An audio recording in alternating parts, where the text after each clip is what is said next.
Om Swastiastu. Halo teman-teman, gimana kabarnya? Semoga semuanya sehat-sehat aja ya. Pada kesempatan kali ini saya akan membahas teks cerita novel sejarah. Sebelum saya membahas materi tersebut, izinkan saya memperkenalkan diri terlebih dahulu. Nama saya Kadehara Dupayana Putra dari kelas 12 RPL 1 nomor absen 21. Kita langsung ke isi materinya. Isi materi yang akan saya bahas ini ada 4 jenis. Yang pertama, kita akan mengidentifikasi informasi penting dalam teks cerita atau novel sejarah. Yang kedua, kita akan mengonstruksi nilai-nilai dalam teks cerita atau novel sejarah. Yang ketiga, kita akan menganalisis unsur kebahasaan teks cerita atau novel sejarah. Dan yang keempat, kita akan menulis teks cerita atau novel sejarah secara pribadi. Kita sekarang ada di mengidentifikasi informasi penting dalam teks cerita atau novel sejarah. Pada bagian ini yang akan saya bahas ada 4 jenis ya. Yang pertama pengertiannya, yang kedua unsur-unsurnya, yang ketiga strukturnya, dan yang keempat jenis-jenisnya. Nah, sekarang pengertiannya, bagi teman-teman yang belum tahu teks cerita sejarah itu apa, teks cerita sejarah adalah naskah cerita atau narasi rekaan yang mengandung unsur-unsur sejarah. Dalam teks sejarah ada beberapa unsur nyata, misalnya tokoh, nama tempat, dan peristiwa. Cerita sejarah sering dituliskan dalam suatu karya sastra. Salah satu karya sastra yang digunakan untuk menceritakan peristiwa sejarah masa lalu adalah novel sejarah. Nah, bagi teman-teman yang belum tahu apa itu novel sejarah adalah novel yang menceritakan fakta masa lalu yang menjadi asal muasal atau latar belakang terjadi sesuatu yang memiliki nilai sejarah. Nah, sekarang ada di unsur-unsurnya.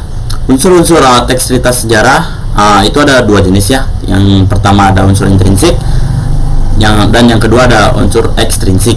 Unsur intrinsik itu ada 6 jenis ya. Yang pertama ada tema, yang kedua ada alur atau plot. Nah, pada bagian ini itu dibagi lagi menjadi 3 jenis. Yang pertama adalah alur maju, alur mundur, dan alur campuran. Nah, unsur intrinsik yang ketiga itu ada penokohan, yang keempat ada sudut pandang, yang kelima ada latar, dan yang keenam ada amanat. Nah, sekarang di unsur ekstrinsiknya itu ada 8 bagiannya. Yang pertama bercerita mengenai fakta yang ada. Yang kedua berisi kegemilangan pemerintah pada masanya. Yang ketiga adanya unsur bias dari naskah atau cerita asli. Yang keempat adanya unsur keagamaan yang berpengaruh pada masa itu. Yang kelima penulisannya didasarkan pada sumber acuan atau artefak sejarah. Yang keenam menceritakan kehidupan ekonomi pada masa itu. Yang ketujuh, pada sebagian cerita sejarah terdapat unsur politik. Dan yang kedelapan, pada sebagian cerita sejarah menceritakan kehidupan keraton. Kita sekarang ada di strukturnya. Struktur dari teks cerita atau novel sejarah itu dibagi menjadi 6 jenis ya. Yang pertama ada abstrak. Nah, abstrak itu berisi inti cerita, sifatnya opsional, bisa ada sama bisa tidak. Yang kedua ada orientasi. Orientasi itu berisi pengenalan tokoh dari latar cerita. Nah, yang ketiga ada komplikasi. Komplikasi itu berisi kejadian yang diurutkan dengan sebab akibat. Nah, yang keempat ada klimaks. Klimaks itu artinya puncak konflik dalam teks cerita atau novel sejarah. Yang kelima itu ada resolusi. Resolusi itu keadaan ketika konflik tersebut terpecahkan. Dan yang keenam ada koda. Nah, koda ini maksudnya pada bagian akhir cerita itu biasanya berisi nilai moral yang dapat dipetik dari pembaca. Koda itu juga bersifat opsional juga ya, bisa ada sama bisa tidak. Kita sekarang ada di jenis-jenis novel sejarah. Jenis-jenis novel sejarah itu ada 2 ya. Yang pertama ada novel yang berisi fakta sejarah, dan novel yang berisi novel yang hanya ada fiksi sejarah. Nah, novel yang berisi fakta sejarah itu menceritakan atau tokoh menceritakan peristiwa atau tokoh sejarah dalam bentuk novel. Nah, contoh novelnya itu kayak ini, novel Pangeran Diponegoro yang ditulis oleh Remi Silado. Yang kedua ada novel fiksi sejarah. Novel fiksi sejarah ini menceritakan cerita rekaan berlatar tempat dan waktu pada masa lampau. Contohnya kayak seperti ini, novel Burung-Burung Manyar yang ditulis oleh Y.B. Mangunwijaya. Sekarang kita ada di persamaan dan perbedaan antara kedua jenis novelnya. Nah, persamaannya itu yang pertama berlatar waktu dan tempat pada masa lalu. Yang kedua, kedua jenis tersebut sama-sama menceritakan kisah yang terjadi pada masa lalu. Dan yang ketiga sama-sama berbentuk karya sastra menggunakan narasi dan dialog dalam penulisannya. Nah, sedangkan perbedaannya itu novel sejarah yang berisi masa lalu itu yang pertama, tokoh dalam novel itu benar-benar ada. Nah, sedangkan yang fiksi sejarah, tokoh pada novel itu merupakan rekaan belaka atau bisa dikarang sendiri. Yang kedua, pada novel sejarah yang berisi fakta masa lalu itu alur cerita merekonstruksi peristiwa sejarah yang pernah terjadi. Nah, sedangkan yang fiksi sejarah, alur cerita yang berkoheren terwujud karena reka daya pengarang. Yang ketiga, novel sejarah yang berisi fakta masa lalu itu pengarang terikat oleh fakta sejarah.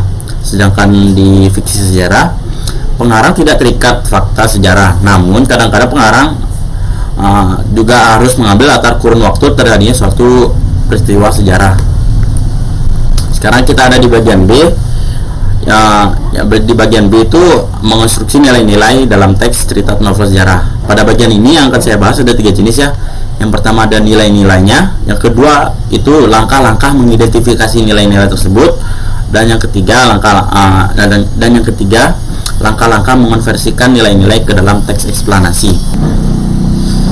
Sekarang kita akan membahas nilai-nilai dalam teks cerita novel sejarah. Pada nilai-nilai ini dibagi menjadi 5 jenis. Yang pertama ada nilai budaya. Nah, nilai budaya itu adalah nilai yang dapat memberikan suatu arti yang sangat mendalam dalam kehidupan bermasyarakat, peradaban atau kebudayaan. Nah, yang kedua nilai moral. Nilai moral atau etika adalah nilai yang memberikan nasihat atau ajaran yang berkaitan dengan akhlak budi pekerti. Yang ketiga itu ada nilai agama. Nilai agama yaitu nilai-nilai yang berkaitan dengan kehidupan beragama. Nah, yang keempat ada nilai sosial. Nilai sosial itu artinya nilai yang berkaitan dengan tata pergaulan antar individu di masyarakat. Yang kelima ada nilai estetis. Nilai estetis itu adalah nilai yang berkaitan dengan keindahan teknik yang digunakan pengarang untuk menyajikan suatu karangan. Nah, yang kedua kita akan membahas langkah-langkah mengidentifikasi nilai-nilai tersebut. Yang pertama kita harus membaca cerita tersebut secara seksama. Yang kedua kita harus menganalisis perbuatan tokoh dalam cerita. Yang ketiga kita harus menemukan nilai yang terkandung dalam cerita. Dan yang keempat kita bisa menyimpulkan nilai yang terkandung dalam cerita dengan bahasa kita sendiri. Langkah-langkah mengonversikan nilai-nilai tersebut dalam teks eksplanasi itu juga ada 4 jenis. Yang pertama kita harus menemukan nilai-nilai dalam suatu cerita atau novel sejarah. Yang kedua kita harus mencari informasi mengenai nilai-nilai tersebut. Yang ketiga kita harus membuat kerangka teks eksplanasinya. Dan yang keempat kita juga bisa langsung mengembangkan kerangka tersebut menjadi teks eksplanasi yang utuh. Sekarang kita ada di bagian yang C, menganalisis unsur kebahasaan teks cerita novel sejarah. Unsur kebahasaan yang saya bahas di sini itu yang pertama menggunakan banyak kalimat yang bermakna lampau. Yang kedua menggunakan banyak kata atau konjungsi yang menyatakan urutan waktu atau kronologis. Yang ketiga menggunakan banyak kata kerja yang menggambarkan suatu tindakan atau biasa disebut kata kerja material. Yang keempat banyak menggunakan kalimat tidak langsung dalam menceritakan tuturan tokoh. Yang kelima banyak menggunakan kata kerja yang menyatakan sesuatu yang ada di dalam pikiran tokoh atau kata kerja mental. Yang keenam menggunakan banyak dialog atau percakapan langsung antar tokoh. Yang ketujuh menggunakan kata sifat atau descriptive language untuk menggambarkan tokoh, tempat, dan suasana. Dan yang kedelapan menggunakan gaya bahasa atau majas. Sekarang kita di bagian yang terakhir ya, yang D, cara menulis teks cerita atau novel sejarah. Nah, pada bagian ini yang akan saya bahas hanya satu bagian, yaitu langkah-langkah menulis teks cerita atau novel sejarah. Langkah-langkah yang pertama, kita harus bertanya atau menggali informasi mengenai suatu peristiwa sejarah. Pencarian informasi ini berfungsi untuk mengumpulkan bukti-bukti sejarah yang berupa fakta. Yang kedua, kita harus mengumpulkan cerita-cerita mengenai sejarah tersebut. Nah, kita dapat menggunakan media audio untuk merekam cerita-cerita dari sejarah tersebut.